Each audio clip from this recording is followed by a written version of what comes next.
Hi everyone, it's a ticket to Christ. Thank you for tuning back in. We're still on the prayer series, anchoring and focusing on prayer.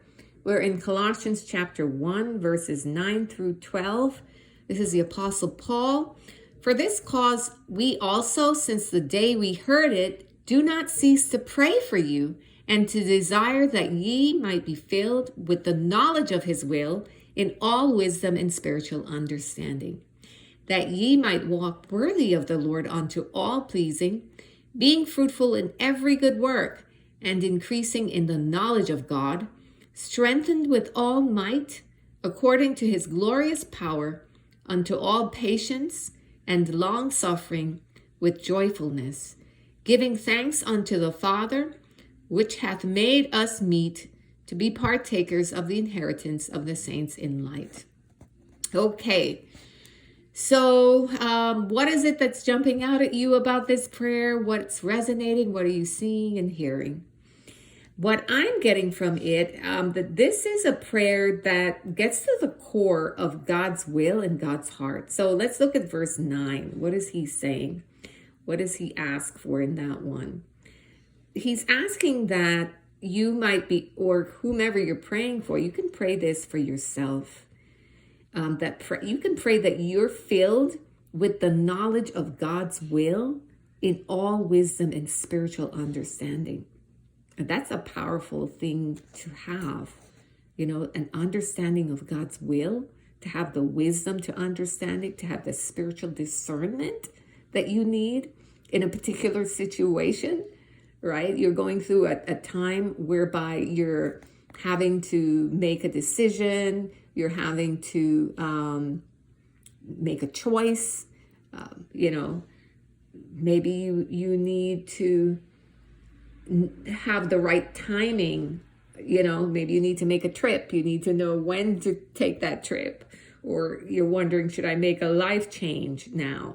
This is a prayer that's asking to be filled with the knowledge of God's will and the wisdom and the discernment for a particular situation.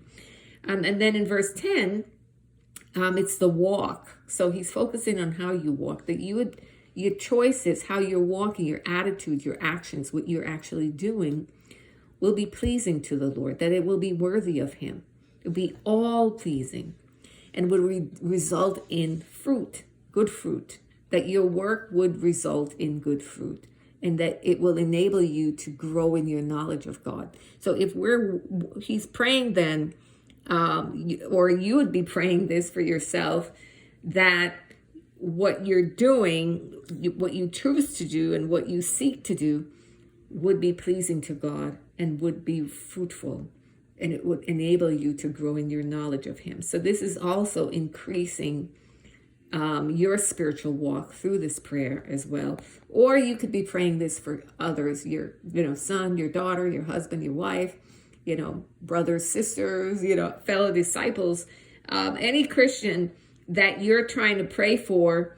This is a good prayer to pray, right? He talks about in verse 11, just praying for that the person that, or you, that you're strengthened with all might, according to God's power, right? And how are you strengthened? You're strengthened in a way that you will have patience, that you will be long-suffering. Long-suffering is a fruit of the Spirit. And it says with joyfulness.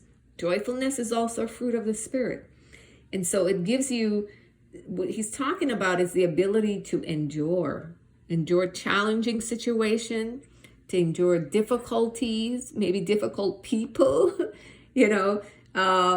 to be able to have the courage and the ability, the emotional and psychological resilience to cope with the demands and pressures of life, and to do so with a joyful heart. And that's fruit of the Spirit, right? And then in verse 12, just being thankful, having that gratitude, being able to know that God is the one who makes us fit to take part in the inheritance of the saints in light. And so this prayer just really covers a lot in a short passage, but it's packed very precise.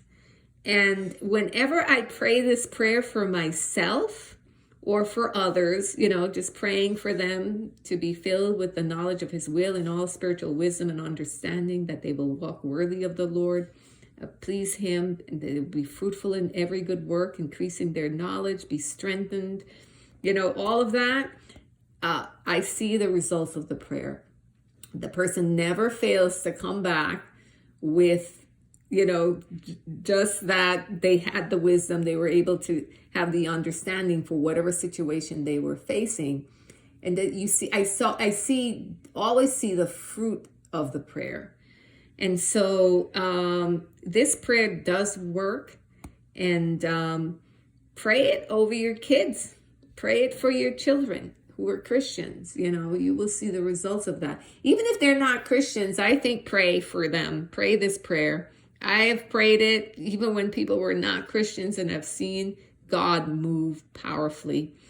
And so I want to leave you with this prayer as a prayer. If you're seeking wisdom, seeking understanding, you're dealing with a situation whereby you need discernment. You also want to walk, right. And you're praying for that for yourself, or you want to see that in the life of, someone around you. This is a good prayer, So I'll drop that scripture below, and I hope it does bless you as much as it blesses me in my life. Take care. Bye-bye.